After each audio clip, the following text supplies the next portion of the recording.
Nah, ada teori seperti ini. Tanda-tanda orang yang cinta pada dirinya, orang yang punya kualitas self-love. Ini dilihat dari urutan zamannya. Orang yang mencintai dirinya itu, dia melihat masa lalu tanpa penyesalan. Melihat hari ini dengan rasa syukur dan melihat masa depan tanpa rasa khawatir. Kalau teman-teman punya kualitas ini, mungkin tenang hidupnya. Hari ini melihat masa lalu dan tidak menyesal. Lupakan di masa lalu kadang-kadang kita melakukan salah, melakukan dosa. Iya, tidak menyesal itu dalam arti itulah yang kemarin aku lakukan, aku terima. Sekarang akan aku perbaiki.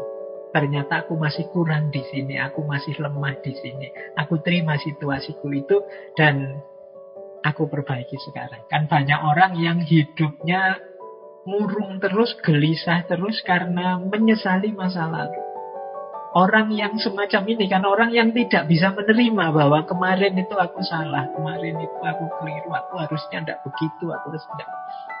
Jadi dia hidupnya kacau hari ini karena apa? Menyesali masa lalu. Ya, kalau cuma disesali hanya akan menggelisahkan. Kita terima, wong dia sudah terjadi. Kalau orang Jawa itu punya prinsip rilo lan rimo. Ya sudah, kita relakan yang sudah terjadi. Yang memang bisa diperbaiki, kita perbaiki. Yang keliru-keliru kita benarkan lagi. Ini namanya melihat masa lalu tanpa penyesalan. Kita sering mencela diri kita, memarahi diri kita gara-gara masa lalu ini. Kenapa aku dulu lemah? Kenapa aku dulu pengecut? Kenapa aku dulu tidak pemberani? Kenapa aku dulu kok tidak serius belajar? Nah, ini kalau kita bawa sampai hari ini, itu kita akan gelisah sendiri. Hidup kita tidak akan tenang, tidak akan nyaman. Salah satu indikasi bahwa kita tidak mencintai diri kita. Diri kita jadi sumber penyesalan. Nah, yang kedua, melihat hari ini dengan rasa syukur. Jadi, menghadapi hidup ini, segala dinamikanya kita syukuri. Selalu ada sudut-sudut yang membahagiakan, asal perspektif kita positif. Kalau kita ujian kok tidak lulus, oh berarti memang disuruh belajar lagi. Berarti kemampuannya belum cukup. Alhamdulillah loh masih ada nilainya misalnya. Nah ini jiwa yang bersyukur. Kok melakukan apa gagal, berarti harus berusaha lagi, harus berupaya lagi. Berarti memang kemampuanku hanya sampai ini, harus di-upgrade lagi. Yang sudah aku peroleh, aku syukuri. Yang belum, aku kembangkan lagi. Nah, ini menghadapi hidup dengan rasa syukur. Dan melihat masa depan tanpa rasa khawatir. Ini juga sering mengganggu hidup kita. Kuliah jadi tidak serius karena mikir, aduh Pak, saya kuliah kok jurusannya jurusan ini ya, besok masa depanku kayak gimana. Nanti kita berkaca lihat diri kita, aduh Pak, wajahku kok kayak gitu ya, kira-kira ada enggak yang mau sama saya ya nanti ini. Jadi kita khawatir masa depan terus. Pak, saya itu kan cuma lulusan ini, nanti paling pekerjaannya ya seputar-seputar karir di situ. Bisa enggak ya saya jadi orang kaya besok itu, padahal saya pinginnya punya rumah, punya mobil, punya. Khawatir lagi kita. Banyak sekali kita khawatir.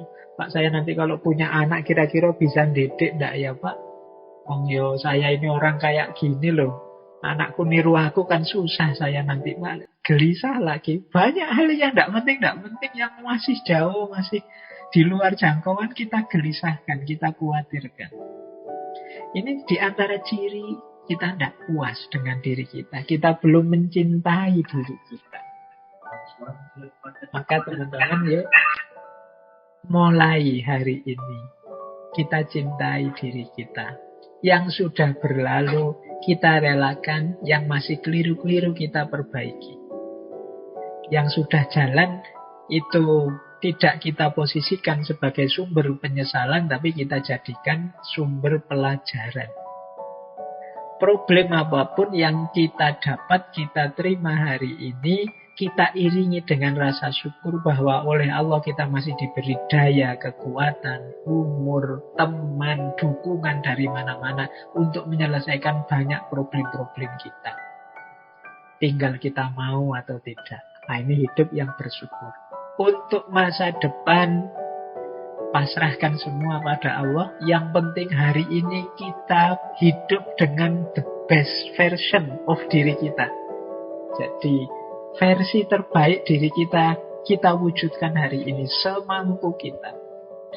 Versi terbaik saya itu, Pak, sudah mau sholat 5 waktu sekarang, meskipun masih bolong-bolong. Nah, itu kan kuatnya saya hari ini masih itu. Semoga besok lebih baik lagi, lebih baik lagi. Nanti hasilnya di masa depan apa?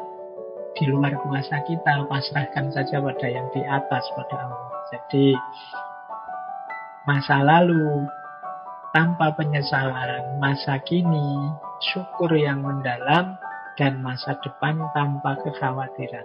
Ini menunjukkan kita puas dengan diri kita.